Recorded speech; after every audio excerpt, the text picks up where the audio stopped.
let's unpack this idea, okay? What if two people could go through the exact same event, Right. but somehow they end up living in two totally different realities? Sounds pretty wild, doesn't it? It does, but that's exactly what we're getting into today.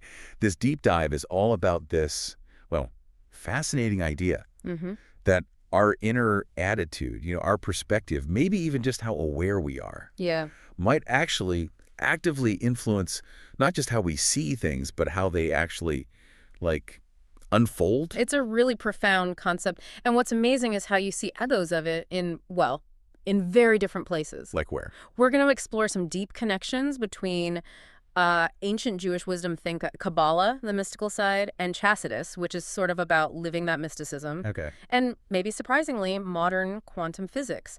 Both seem to point towards this idea of a reality that's flexible, responsive even. So our mission today is to kind of move past thinking there's just one single solid reality out there. Exactly. And explore how it could be, I don't know, layered, multidimensional, shifting based on who's experiencing it. That's the idea. And we'll look at some really concrete examples that show how our mindset isn't just passively watching. It's an active force. Yeah. Transformative. Right. The core teaching from Kabbalah and Chassidus is pretty direct about this. It says, basically, two people, same situation, can have completely different results. And it's not just, their feelings about it. Not just how they react emotionally. No, it suggests their inner attitude, their mindset, actually influences both their perception and how the events develop. Wow. So it's way more than just like think positive. How does that work? What do these teachings say? We'll take joy, for example. When you approach something with real, genuine joy, that positive energy isn't just a nice feeling. Okay. It's seen as actively opening things up, making the experience itself more uplifting, more rewarding. Joy kind of unlocks more positive potential. So joy isn't just a result of something good happening. It can help make it happen. That's the concept, yeah. And then there's trust. Right. Or bidashon in Hebrew, this deep, unwavering trust in God or a higher power. That's seen as an even more powerful kind of vessel. A vessel. Yeah, like when someone has real bidashon, that attitude isn't just comforting for them. It's believed to actively draw down blessings. Seriously. It's thought to significantly increase the chances of success. It's this fundamental idea. The more you trust, the more capacity you create for good things to happen. That's a really powerful way to think about it. Yeah. And I guess the opposite is true too. Absolutely. Like if you go into the same situation full of anxiety or lacking trust, then that internal state is seen as, limiting the flow of blessing. It can lead to reduced outcomes. so the exact same event. Can play out very differently for two people, all because of how they're choosing internally to engage with it. The reality you inhabit, it seems, is really tied to your inner world. It's fascinating. And what's really striking is seeing this idea, this layered reality thing pop up even in Jewish law. Right. Maimonides, the huge legal authority. He gives these examples that almost seem to, bend reality. They are pretty mind-bending, yeah. Think about the old laws for dividing up produce in Jerusalem, portions for the priests, Levites, the poor. And some you had to eat there yourself. Right, exactly. So Maimonides talks about this very specific case involving a tree. A tree. How does a tree show layered reality? Okay, imagine a tree. Its roots are planted firmly inside the walls of Jerusalem, sacred ground. Got it. But its branches stretch out over the wall, hanging outside the city. Okay. Now, there's a specific tithe, Mazer Sheni, the second tithe. You had to eat it in Jerusalem. The law says you absolutely cannot eat that tithe under those branches hanging outside the city. Makes sense. They're outside. Right. For that purpose, those branches are legally outside Jerusalem. Simple enough. But here's the twist Maimonides points out.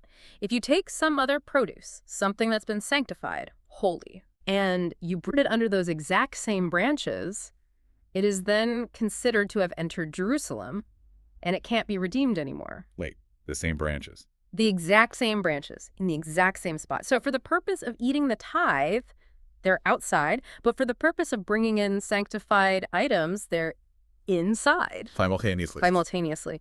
Two completely different legal definitions, two different realities applying to the same physical object at the same time. That's not just a legal loophole. It feels like the reality of the branches actually changes depending on the context, the mitzvah involved. That's how it seems. It really challenges this idea of a single, objective, physical space, doesn't it? Reality isn't just one fixed thing. Wow. Okay. And you said Maimonides has another example, something about awareness. Yes, and this one is maybe even more striking about how individual awareness creates a unique reality within a shared event. I'm ready. Lay it on me. He discusses a situation involving a man and a woman engaged in relations that are forbidden by Jewish law. Now, the key thing here is their awareness. Let's say the man is completely unaware that the act is forbidden. Maybe he forgot the law or didn't know it applied. He remains unaware through several encounters. Right. From his perspective, because his awareness was never broken, it's all considered one single continuous lapse. So he only needs to bring one sin offering. One lapse, one offering. Okay. Correct. But now, consider the woman. Let's say she becomes aware that it's forbidden between each encounter, even if she forgets again right before the next one. Each time she becomes aware and then lapses again by doing it, that creates a new distinct failure, a separate moment of transgression. This is indeed. A separate sin offering for each individual act, because each one followed a moment of awareness. Hold on. So if you flipped it, if the man kept remembering and forgetting between acts and the woman stayed unaware the whole time, then he'd bring multiple offerings and she'd bring only one. Whoa. So they're doing the exact same act together, same time, same place. But they walk away with totally different legal, spiritual consequences. Yeah. Based purely on their internal state of awareness. Precisely. Each person's level of awareness defines their own unique reality within that shared moment. It's like they're operating on different layers of reality, even while physically interacting. That is powerful. Reality isn't just out there. It's somehow personalized by our inner experience, our awareness. It seems that way. And what's just incredible is how these ideas, dual perception, layered reality from Torah and Chassidus, seem to echo in like super modern science. Yeah. Are we talking quantum physics now? We are indeed. You see a fascinating parallel in quantum mechanics. The very act of observing or measuring something plays a critical role in defining what reality is at that moment. It's not just that two people might see things differently. Their choices and how they look can lead to fundamentally different realities for them. Okay, so you mean like quantum entanglement, where particles are linked, right? Sure. And their properties aren't fixed until you measure them. That's a perfect example. Imagine you have two observers, let's call them Alex and Bob. They each get one particle from an entangled pair. Okay. These particles don't have a definite property, like spin direction, until someone measures it. Now, if Alex measures his particle spin along, say, the vertical axis, the z-axis, and Bob also measures his particle along that same z-axis, their results will always be perfectly correlated. If Alex gets spin up, Bob will always get spin down. They agree. They experience the same correlated reality. Got it. Yeah. But what if Bob does something different? Exactly. What if Bob decides to measure his particle's spin along a different axis, say the horizontal x-axis? Yeah. Now, his result will be completely different. It'll be random 50-50 chance of spin left or spin right. And crucially, his result is no longer directly predictable from Alex's z-axis measurement. Even though they're looking at the same original entangled system. Correct. By choosing a different way to measure, a different axis of perception, Bob experiences a fundamentally different reality regarding his particle's state compared to Alex. Both realities are equally valid according to quantum mechanics. So it's not like there's one single truth hidden in the particle waiting to be found. Apparently not. The way you interact with it, the measurement you choose, actually collapses the possibilities into a specific outcome. The reality depends on how you approach it. That's the crux of it. Alex and Bob, by making different choices in how they perceive or measure the same system, end up experiencing different realities. That connects so strongly back to the Torah ideas, doesn't it? Your approach, your internal state, influencing the outcome. It's a striking parallel. Both ancient wisdom and modern physics seem to suggest that reality isn't just passively received. Our perspective, our awareness, our choices, and how we engage, they matter deeply. Which, wow, brings us perfectly to that famous story about the Rebbe. It feels like it bridges everything, the ancient wisdom, the practical impact.